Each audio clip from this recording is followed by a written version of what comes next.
मैं पढ़ाई के अलावा कुछ नहीं कर सकता, वह गाने के अलावा कुछ नहीं कर सकता, हम पढ़ने के अलावा कुछ नहीं कर सकते, नेहा खाना बनाने के अलावा कुछ नहीं कर सकती। So welcome back to my English class guys. और आज के इस इंग्लिश क्लास में मैं इस तरह के सेम वाक्यों की इंग्लिश सिखाने वाला हूँ इंग्लिश फॉर्मूले की मदद से, जिसके आधार पर आप वाक्य को बनाना सीख जाओगे और अपने डेली के बोलचाल में ऐसे वाक्य को बोलना भी शुरू कर दोगे, क्योंकि ऐसे वाक्य को तो हम हिंदी के बोलचाल में बोलते ही है। तो इस क्लास को करने के बाद से आप 100% ऐसे वाक्य को इंग्लिश में बोलना सीख जाओगे। तो क्लास के अंत तक बने रहे।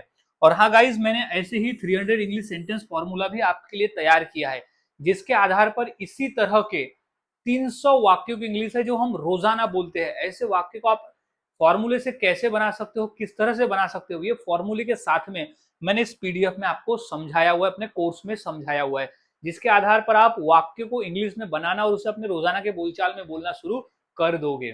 सो गाइज, अब सीख लेते हैं कि इस तरह के वाक्य को हम इंग्लिश में कैसे बनाते हैं। तो सबसे पहले हमें फॉर्मूले को याद में रखना है कि वो कौन सा फॉर्मूला है जिसके आधार पर हम बनाकर बोल सकते हैं। तो फॉर्मूले की शुरुआत होती है सब्जेक्ट। सब्जेक्ट यानी होता है कर्ता। अब वो कर्ता कौन है जो कि वो उस कार्य के अलावा कुछ नहीं कर सकता। यानी यहाँ बोलने का मतलब यह है कि जो कर्ता है वो एक काम के अलावा कुछ नहीं कर सकता। जैसे कोई लिखता है तो लिखने के अलावा कुछ नहीं कर सकता, जैसे कोई बोलता है तो बोलने के अलावा कुछ नहीं कर सकता। तो वो सब्जेक्ट में आ जाएगा, यानी वो कर्ता का, जो कि मैं हूं तो आई लिखूंगा, तुम हो तो यू लिखूंगा, इस तरह से। अब can do no other than, can do no other than का ही मतलब होता है कुछ नहीं कर सकता। यहाँ can do no other than common रहेगा हर इंग्लिश के वाक्य में, और हिंदी में कॉमन रहेगा कुछ नहीं कर सकता या कुछ नहीं कर सकती या कुछ नहीं कर सकते, सिचुएशन के हिसाब से। फिर आ जाएगा क्रिया का आईएनजी फॉर्म। अभी वो कौन सा कार्य है जिसके अलावा वो कुछ नहीं कर सकता। जैसे खेलने के अलावा कुछ नहीं कर सकता, तो खेलना यानी प्ले, तो उसे हम आईएनजी फॉर्म में लिख देंगे। बोलने के अलावा कुछ नहीं कर सकता, तो बोलना हम आईएनजी फॉर्म में लिख देंगे। फिर ऑब्जेक्ट बचा हुआ भाग। तो कंप्लीट फॉर्मूला हमने समझ लिया। अब वाक्य को इंग्लिश में बनाना सीखते हैं ताकि आप सीख जाओ। तो पहला वाक्य है, मैं पढ़ाई के अलावा कुछ नहीं कर सकता। तो सबसे पहले मैं की इंग्लिश क्या हो जाएगी, आई। अब फिर आ जाएगा can do no other than, यहां लिख देंगे can do no other than, can do no other than. अब कुछ नहीं कर सकता। अब किसके अलावा, तो पढ़ाई के अलावा। तो यहाँ पर क्रिया क्या है हमारी, पढ़ाई के अलावा। पढ़ाई को क्या कहते हैं, स्टडी। तो हम यहाँ लिख देंगे आईएनजी फॉर्म स्टडिंग, यानी वो पढ़ाई के अलावा कुछ नहीं कर सकता, सिर्फ वो पढ़ाई ही कर सकता है, उसके अलावा कुछ नहीं कर सकता। नेक्स्ट है, वह गाने के अलावा कुछ नहीं कर सकता। तो क्या हो जाएगा, वह, तो ही के बाद हम लिख देंगे can do not other than, can do no other than, other than. तो ये हमने लिख दिया, ये कॉमन रहेगा हर इंग्लिश के वाक्य में। फिर किसके अलावा, तो क्रिया क्या है, गाने के अलावा, यानी गाना गाने के अलावा। तो he can do no other than sing, लेकिन हमें यहाँ लिखना आईएनजी फॉर्म, तो सिंगिंग। तो इस तरह से गाइस वाक्य बनते हैं और बोले जाते हैं।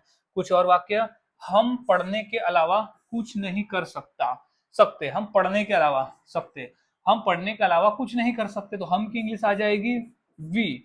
वी के बाद हम लगाएंगे सब्जेक्ट के बाद can do no other than, can do no other than, other than, other than, can do no other than क्या करने का, पढ़ने के अलावा। तो रीड, रीड का आईएनजी फॉर्म हो जाएगा रीडिंग। तो इस तरह से वाक्य बनते हैं और बोले जाते हैं। बहुत आसान है फॉर्मूले का। नेहा खाना बनाने के अलावा कुछ नहीं कर सकती, नेहा खाना बनाने के अलावा कुछ नहीं कर सकती। तो इसका वाक्य क्या हो जाएगा कि नेहा हमारा, यहाँ हो गई, नेहा हो गई हमारी सब्जेक्ट। फिर यहाँ हम लिख देंगे सब्जेक्ट हो गई नेहा, फिर can do no other than, can do no other than, other than, other than. अब क्या नहीं, खाना बनाना। तो खाना बनाना को आईएनजी फॉर्म में लिख देंगे कुकिंग, यहाँ आ जाएगा कुकिंग। तो गाइज इस तरह से वाक्य बनते हैं और बोले जाते हैं। नेक्स्ट है कि मैं तुम्हारे मदद करने के अलावा कुछ नहीं कर सकता। तो क्या हो जाएगा, सब्जेक्ट पहले हो जाएगा आई, फिर आ जाएगा can do no other than, can do no other than, other than, यानी I can do no other than. अब क्या है यहाँ पर, आईएनजी फॉर्म में क्या लिखना है, क्रिया को। तो मदद करना क्या होगा, हेल्पिंग, हेल्प का आईएनजी फॉर्म हो जाएगा हेल्पिंग। क्या, तुम्हारा, तो यू, मैं तुम्हारी मदद करने के अलावा कुछ नहीं कर सकता, I can do no other than helping you. तो इस तरह से वाक्य बनते हैं। नेक्स्ट, राजेश खेलने के अलावा कुछ नहीं कर सकता। तो सब्जेक्ट क्या है यहाँ पर, राजेश। सबसे पहले हम यहाँ लिख देंगे राजेश, फिर can not do, can do no other than, can do no other than, यानी कुछ नहीं कर सकता किसके अलावा, खेलने के अलावा। तो खेलना को इंग्लिश में कहते हैं प्ले, लेकिन आईएनजी फॉर्म आ जाएगा प्लेइंग। तो गाइज इस तरह से हम वाक्य बनाते हैं और बोलते हैं, बहुत आसान है। फॉर्मूले को फॉलो करना है और वाक्य बनाना है और रोजाना बोलना है, बस इतना ही है, बहुत आसान है। तो इसी फॉर्मूले के आधार पर दो वाक्य, जैसे हम लिखने के अलावा कुछ नहीं कर सकते और मैं खाने के अलावा कुछ नहीं कर सकता। तो ये दो वाक्य की इंग्लिश क्या होगी, इस फॉर्मूले के आधार पर मुझे कमेंट सेक्शन में जरूर बताएं।